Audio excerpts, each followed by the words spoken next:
Yo, Tester's coming out today. New package. I might be down later. Later? Look, I'll catch you around the way, alright? Before Michael B. Jordan would star in Fruitvale Station, Fantastic Four, Creed, and as Eric Killmonger in Black Panther. I took life from my own brothers and sisters right here on this continent. And all this death, just so I could kill you. Before Michael B. Jordan would clock in 3.1 million Instagram followers at the time of this recording.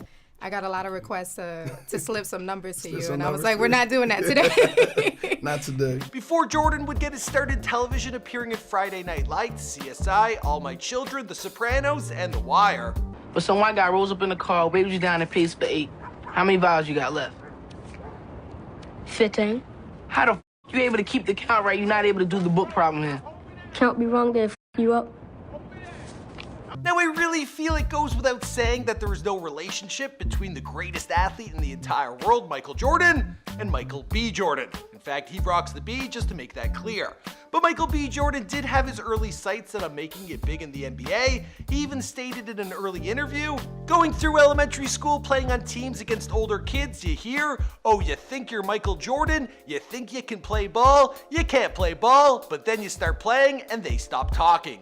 Despite his passion to live up to his name as a serious baller, Michael would continually find success as an actor. Starting off at the age of 12, by 16 he was a soap opera star. By 22 he had starred in 3 of the most critically acclaimed television dramas in the past decade. So let's take a look at how he did it.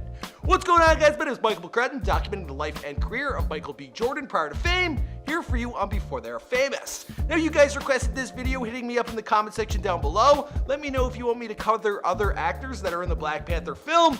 Cover, that's what I meant to say. The best way to get a hold of me is via Instagram or Twitter. All right, here we go.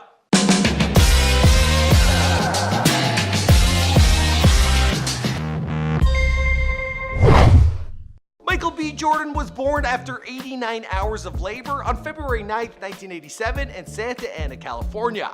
Now, that's just an hour southwest of Los Angeles, so one would assume this allowed him to break into Hollywood with ease. But life would take Michael and his family to an area known as Weehawken in Newark, New Jersey, when he was just 2 years old. His mother, Donna, was a high school guidance counselor, and his father, Michael A. Jordan, well, he was a caterer. And they must not have liked what they saw going on in the public schooling system, because they decided to homeschool their children, and they all attended church on the regular. Now, we know what you're thinking. This guy was homeschooled, he was a church boy, he must have had it easy. Well, Michael's family, they weren't exactly living in a mansion. I'll get to that in just a second. Michael's mom pushed him to explore different interests. He took tap dancing lessons as a child. His dad hoped he would make it as a basketball player, thus allowing MBJ to play on a basketball team at New Jersey's Newark Arts High School. He also has a lifelong obsession with anime and said this in an interview with NY Daily News. I'm a comic book guy. I grew up reading comics and graphic novels and being fans of those worlds. He also told Vulture, Newark isn't a playground. I had friends that sold drugs, stole cars. Being African American and driving a nicer car than cops thought I should be at 16 gave me problems. Now, the car he was driving was a BMW, so maybe he did have it pretty good. But by 16, his acting career had already lined his pockets with him working a full-time gig while still in high school. His break into show business happened when he was 10 years old, after a receptionist at a doctor's office recommended the young Jordan get some headshots and give modeling a go. Same thing happened to me. Look at me now. Young Michael got some headshots and gave modeling a shot. Soon after, he landed ads for CVS and Toys R Us. 2 years later, he started landing acting gigs, with him appearing on Cosby and The Sopranos. Let's take a look at the latter. Here he is. He's the kid in the middle. The latter, the later. The latter. Right?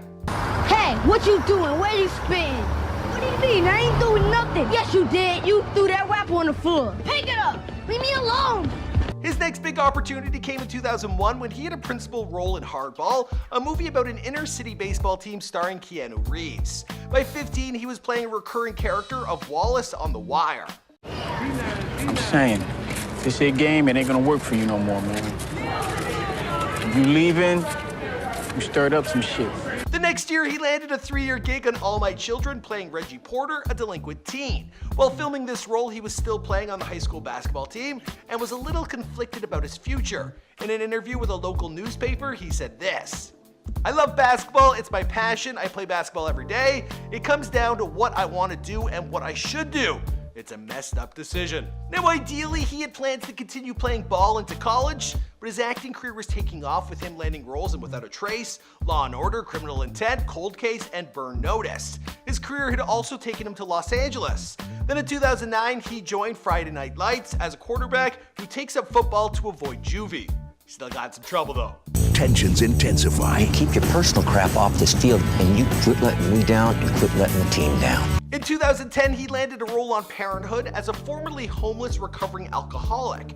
Now, having starred in 3 of the most critically acclaimed television series of the past decade, well, he was primed to take over Hollywood. First up was a role in George Lucas's Red Tails. No one saw that. And then in the Ryan Coogler directed feature, Fruitvale Station.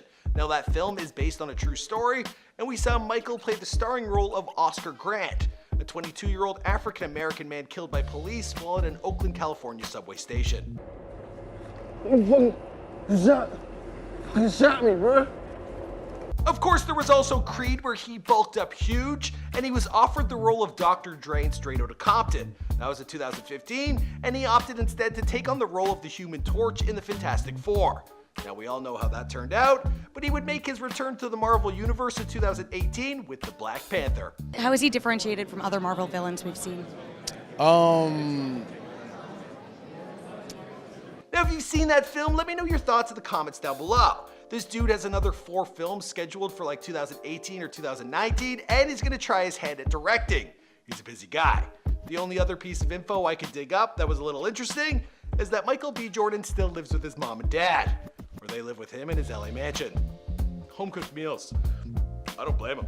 As for the rest of the story, well, I'm gonna wrap this one up here because this is before they're famous. My name is Michael McCrudden. We make all sorts of celebrity bios here for you on this channel, but I need you to tell me who to document next. We also have an entire playlist dedicated to actors and comedians that you should click on right now. I'll see you guys in another video. Boom! I did kind of burp at the end. I hope no one noticed.